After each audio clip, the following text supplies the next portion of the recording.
Hello there, it's Sarah from Paper Lovely. Thanks for joining me today. I have got 3 cards to share with you using the stitched die set from July from Spellbinders. Now I actually made 5 cards using this set.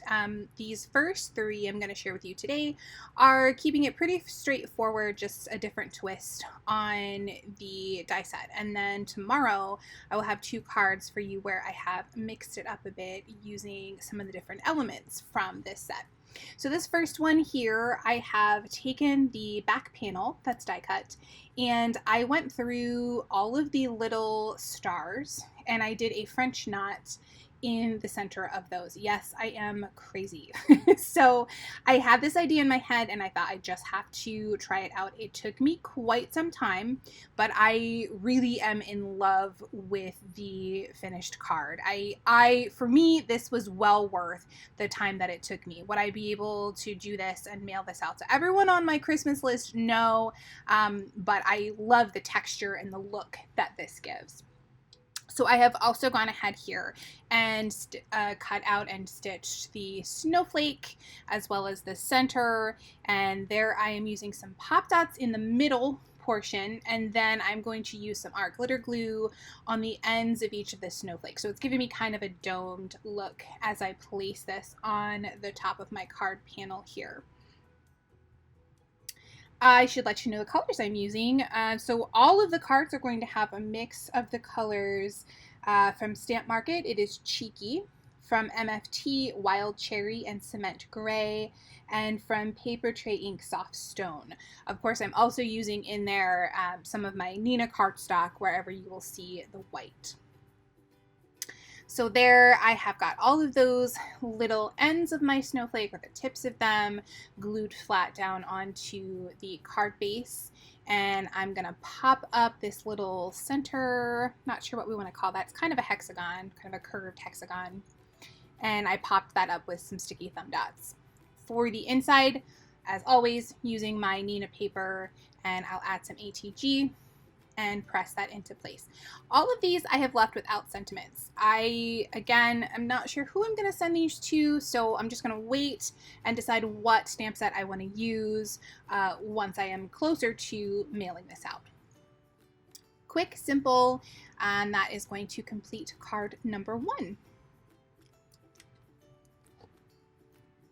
So here for card number 2, I have again stitched my background. This one was a lot quicker. I just did a diagonal stitch, and I am stitching again in the center of all of those little stars in the background. So I'm going to add some art glitter glue and place this onto the top of my card base.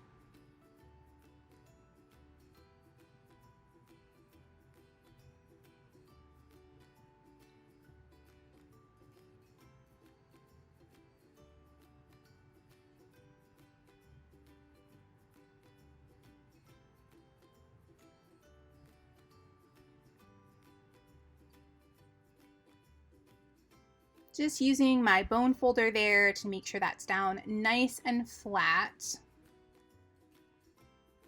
And this card I'm going to keep pretty flat. I have again cut out my snowflake. This time I did not do any stitching on the snowflake, just adding some art glitter glue to the back here, and I'm going to press this into place.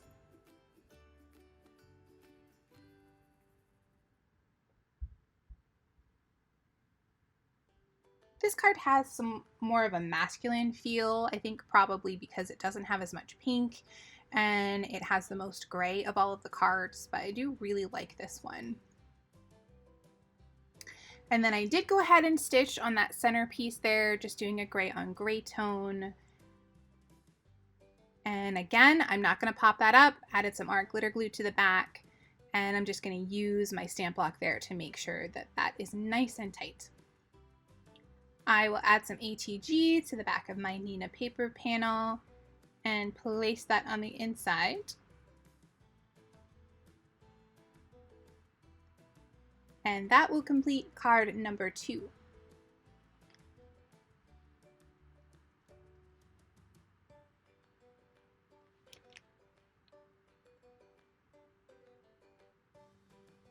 For card number 3, we are kind of doing a reverse Uno here. So I have used the panel that I cut the snowflake out of, this red panel, and I want to stitch on the pink background panel. So what I'm going to do is go through, I've laid out my die for my snowflake in that cutout, and I'm going to just take my pencil and make a dot where all of those stitched lines or holes for the stitching are going to be. And then I'm going to take my needle and I'm going to go through and I'm going to poke through this cardstock with my needle for each of those. And that'll give me the same snowflake pattern, but it's going to be on that solid piece of cardstock instead of the actual cutout snowflake.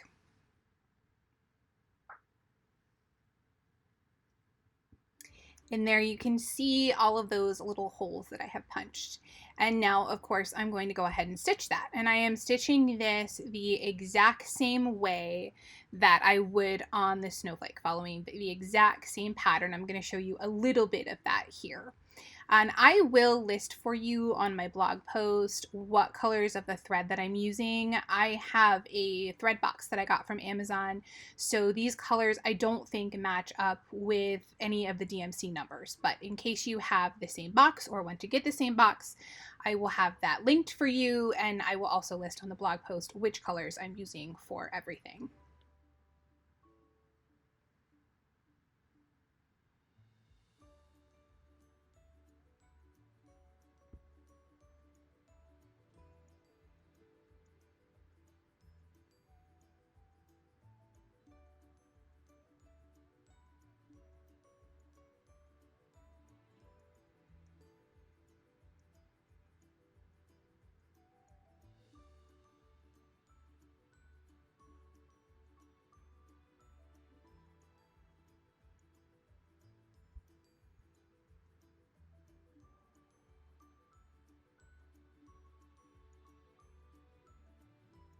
So there you can see one of those corners, and I just kept going all the way around for each of the branches of that snowflake. Now I'm going to pop this red panel up on top of my pink panel. I wanted to sort of switch things around a little bit and do the dimension in a bit of a different way. So I've added a whole bunch of foam dots there, and I'm going to very, very carefully make sure that this lines up so that I can see my stitching nice and even. And this is, it does have a specific way that it goes. So if you're going to recreate this card, make sure that you're checking as you lay everything out that you have this, because if you flip that upside down, it will not fit exactly the same way. There, I had a little bit of that foam dot peeking out there. I'm just going to use my pokey tool there and stick that inside. For the center, I've again cut out a gray, and this time I've used a silver thread on that. I'm going to pop that right down in the middle there. I played around with adding some of the cutouts, that sort of curved triangle, but decided I wanted to just keep it simple and have just that piece in the middle and have lots of sort of pink and red playing off of each other here. So again, adding our glitter glue to the back of that panel, I'm going to place this on top of a Nina card base. Trim away that little bit of excess there. That's off on the side.